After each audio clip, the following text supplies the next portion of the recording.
He's got to go to Street Fighter. All right, so I'm going upstairs, guys. Street Fighter on twitch.tv/beefwithtechie, but don't go anywhere from here.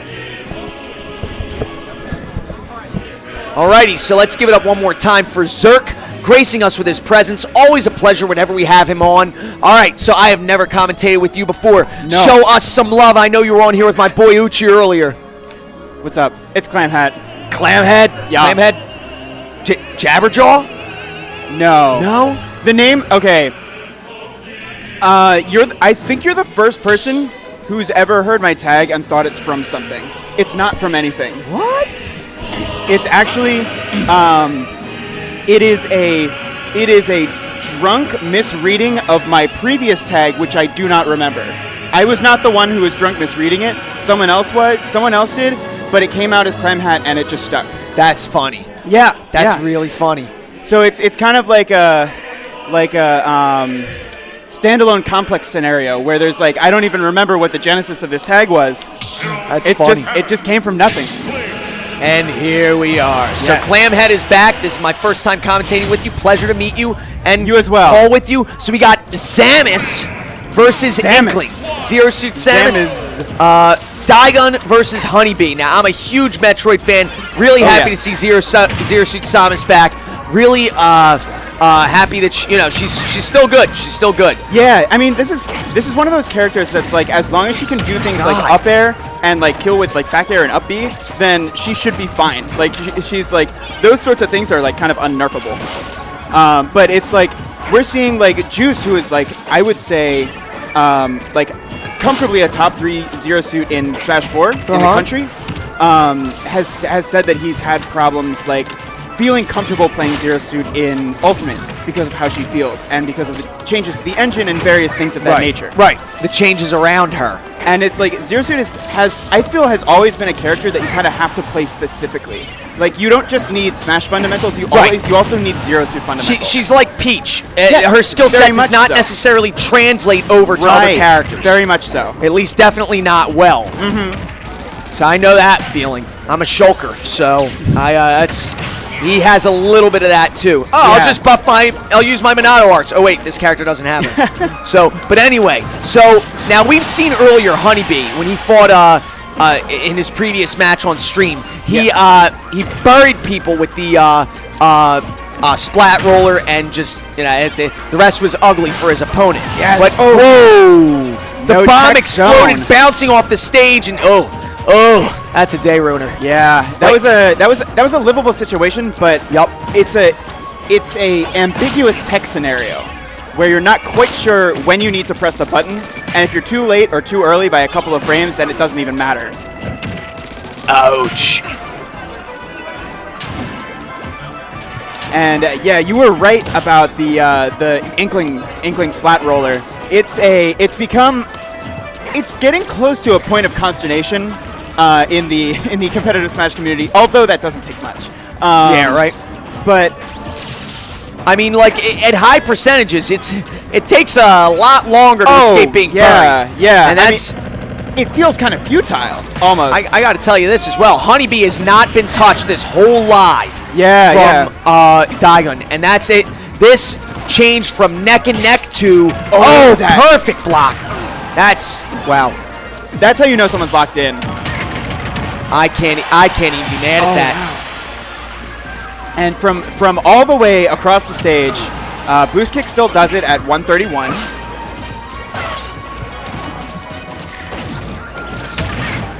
Right, so Zero Suit Samus attempting the uphill climb. No! Oh! There must have not been a jump. That is a shame. Not close enough to get back with the up B. How do you get out from that? That's just, you don't, obviously. Yeah, but, that's a shame. And you're seeing a lot of bread and butter stuff coming out from TLD right now, from Daigon. Yeah, I'm tempted to look at the under the percentage, but you should look at the overhead. But anyway, excuse me, I was commentating doubles earlier, and I was like, okay, well, this isn't gonna help me, right? Because there's 2 of them. Oh my! Wait, that's another KO. And just like that, Daigon is back in the game. From the gates of defeat. He is clawing his way back into this match. And clawing quite well. I would even say dashing. Oh, yeah. no, well, that might change right quick. Those hits are going to rack up quickly. And I like the patience to just sit on the ledge and, like, just wait. Just wait. Because if you rush in without a plan, chances are you're probably going to wind up losing the next stock. And then the game. Shout out to Elvis Presley. Only fools rush in. That's oh, no. right. All right, There that's it a is. forward smash. That's a lot of damage. The window of opportunity is closing on Daigon's fingers. That's right. I mean, he still has a second game, but still, morale is You something want you to gotta win. think of. You always want to win game one. Yes. Yes. Especially in a best of 3. It matters so much. You want the momentum. You want the lead. You want the breathing room. Yeah, not just the breathing room, but being able to counterpick to your own stage Right. should you lose game 2. Right. Guaranteed in an elimination game to have a counterpick. Oh, boy. Oh, the splat bomb. Okay. Not going for the grab. Oh, no. Oh, I think he wanted to land behind HoneyBee there, but he didn't quite get far enough. This is an ugly situation. Look Yep. at that damage. Next big hit. That's going to be curtains for this game. Daigon, HoneyBee's got to be looking for for an up air or even like splat roller into whatever he wants. Forward smash, 80%. Going for the spike. The offstage kill. Not Oh, good wow. night. Caught the jump. And that seemed like, I think that was the first time that HoneyBee really went for that. Yes. Like, yes, just, it was. Just seeing his opponent jump around him. Okay, I'm gonna punish that now. Yoink. Yep. Yeah. And that is veteran FGC fundamentals. Not knowing what to punish and when to punish, but picking your spots. If you see an opening and you know that opening is going to be there and it's not going to go away, and it doesn't take anything away from you to not capitalize on that opening, wait until that opening gets you the maximum benefit as possible. As we just saw right there from HoneyBee, it was very nice, very nice. But now, the counter pick of the stage. This is always an important choice. I want to see a tournament match at 4-side. Come on. Right, yeah. There's really two Pokemon factors Stadium that go into this. There's platforms and blast zones. Uh-huh. Because platforms can help your character combo, but they can also make it hard for your opponent to land. And blast zones, if you think that you're going to kill your opponent first, you want smaller blast zones. Now, I got to tell you this. We saw Zelda earlier. It was Jules, I think. Right. Where he, I think he fought. Wait, it was HoneyBee. It was HoneyBee, yes. All right. So much is happening. It's easy to lose Yes. track. But and we've seen this matchup before. I imagine that HoneyBee is going to be looking for a lot of shadows of Jules with that defeat he suffered earlier, despite winning game 1. Right. Once again, buried in the Doesn't ground. quite get the confirm there. He wasn't quite at the right location to punish that. And I love seeing Zeldas in this game use the Phantom. Yeah. Or use the Phantom Dark Knight. the Dark Knight. That's what I was looking for. It's so interesting. Like, it's such a unique move now that Zelda has. That where she can just throw this thing out, and it's there, and it's going to be there, and it's going to be a hitbox that you have to deal with whenever she wants to release it. Like there, it's so interesting as a strategic option. I said to Zerk earlier, it's like Bob in Overwatch. Do something! Yeah. Oh, that ledge trap is so scary to deal with. Well, Bob doing something couldn't save Ash there. Yeah. So,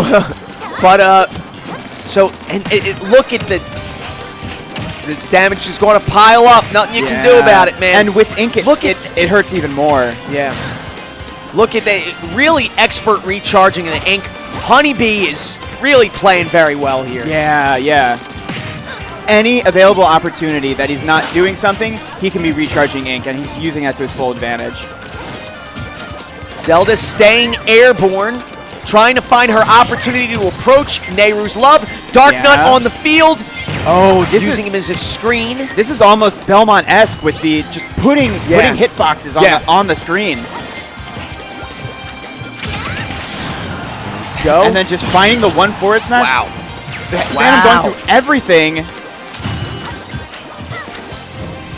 And now it seems like HoneyBee is kind of second guessing when he's going to go in. Yeah. Yeah, he is. He's sitting back, Dash he's dance. charging, throwing bombs. Oh, I was about to say. that's don't get cocky now. Oh, that was such a that scramble was- situation. That was Daigon, I don't want to say lucky but it was definitely a spot situation dodge where either player could have come out on top, and Daigon's very fortunate that he was able to find the hit in that situation where both players are just resorting to spot dodges and throwing out hitboxes. nice. Good edge guard. Recharge the ink does HoneyBee. Right. And now Farrell's win. he That got the roll. explosion at the end. Into the Dark Nut. Din's fire keeps him pinned. This is so oppressive. It really is. It really is. Here's another one. Get in there, Bob! Oh, that spacing was incredible. That was almost disaster for HoneyBee. That would have been 2 if he was just an inch lower. And you that magic kick! Look at that damage. Another big hit like that. Okay, dash attack. HoneyBee has so much of a hill to climb because even once he gets, even if he's able to get, and he won't be, Sign of the cross. lightning kick. But either way, that's why we have a game 3. That's right. That's why you win game 1. HoneyBee now gets his own counter pick going into game 3. Yeah. Winners, another form of winner's advantage, if you would. Now, I gotta say, is it just me or does Inkling's costume right now kind of remind you of Cynthia? Sinnoh Elite Four champion. Yeah. I mean, maybe like a Lily from Sun and Moon. Yeah, but she's not wearing all white. True. Either way, yeah, and there's no big hat. There's no big hat. You gotta have the big hat. I agree. The big hat is necessary. Coming from a man currently wearing a big hat. Yeah. It's not big. It's just funny looking. Hi, Kyle. Long is a form of big. Yeah. Yeah, and you can quote me on that. Long is a form of big. So it is written. Now, so this is game 3. Both players taking a short breather. Yes. Taking time to recoup. All right, HoneyBee looks like he just made the stage call. Yeah, and for HoneyBee, it's a little tougher to choose your counter pick because you don't have 2 games of data against the same character. You have to pick your character, hope that he's still playing Zelda, and hope that your counter pick for that matchup is what you want it to be. Ness. Now this is a gamble. Yes, this is a gamble. this is very- Counter-picking a character is a gamble, but it might pay off huge. There are plenty of tools that Ness has in against characters like Zelda. He can absorb energy projectiles. I think he can absorb more than just that now. He can reflect. His forward smash acts as a pseudo reflector, which might come in handy if he wants to throw it out a few times against that Phantom. But we are going to see the Ness here. Zelda with first strike. Ness firing back right away. Yeah. Very, very similar looking movesets in some aspects. Yeah. Oh, Bob does something. Yeah. And He does it. Almost does something again. And this is something that is going to be harder playing as Ness. Ness doesn't move horizontally that fast. He can't close distance as well as Inkling can. So he's going to have a tougher time dealing with Phantom if he's not busting right through it. PK Thunder. Oh! Okay. Oh, I was about to say. That is a practice Zelda that you know exactly when you can use your up B again. Wow, good spot dodge, avoiding what could have been a near-death situation. Very true. Now Nez's shield's getting a little low. He's got to time his blocks carefully. Psy Magnet! Okay, yeah. And he recovers. That's something you can do every time. If Zelda's going to throw that out, you might as well. Wow. Okay. And hitting the shield shortens the length of the PK rocket, so he was like just at the perfect spot to get grabbed. Wow.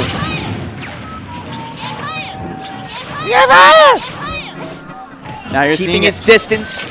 showing that right now we're even. That can change in an eye blink if one is not careful. And that there's a could pummel. be it. That's, oh my. That's that back throw. That kills that soon. Oh yeah, that back throw has been terrorizing people for probably over 2 decades. Oh my god. I remember it being strong, but I don't remember it being that strong. Oh in this yes. Game. Good timing of PK Thunder, getting right at the right time to avoid the Dark himself, but he wasn't feeling that frame 4 or 5 down smash that Zelda has. Oh god. And now Zelda's showing that she has a reflector too. So HoneyBee can't just sit there and throw PK fires across the stage. Ah, that down throw. Damage is racking up quick. Yes. This can get away from HoneyBee if he's not careful. Eliminate a stock that quickly. That's wow. That's wow. Yeah, I agree perfectly. I agree completely with that. Good use of the Psy Magnet. Ness needs every bit of percentage recovery he can get. Right. Daigon is firmly in the driver's seat right now. Oh no! All right. Okay, he makes it back. He's got the distance.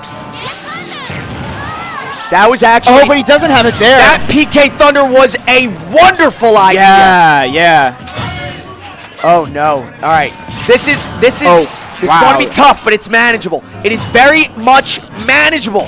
He's just got to be careful. No, good night. Throws that forward smash out, and that is it.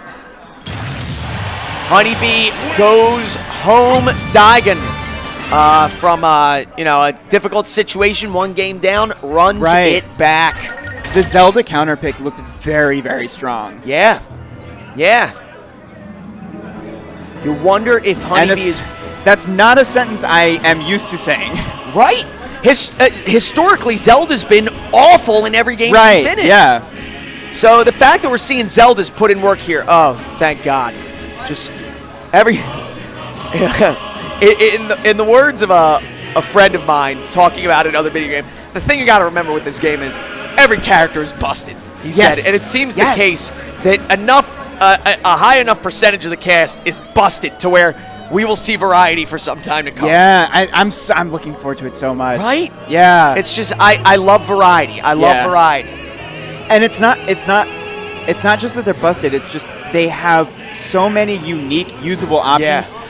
I think that the cream will eventually rise to the top. We will eventually filter out some of the cast. Yeah. Oh, of course. Wow, like the process of doing that is going to be so much fun to watch. Right? Just like unlocking the characters was fun. Oh yeah, it's a delight to me. It's a delight. Getting destroyed by some of the CPUs. The CPUs are really good in this game. Like they edge.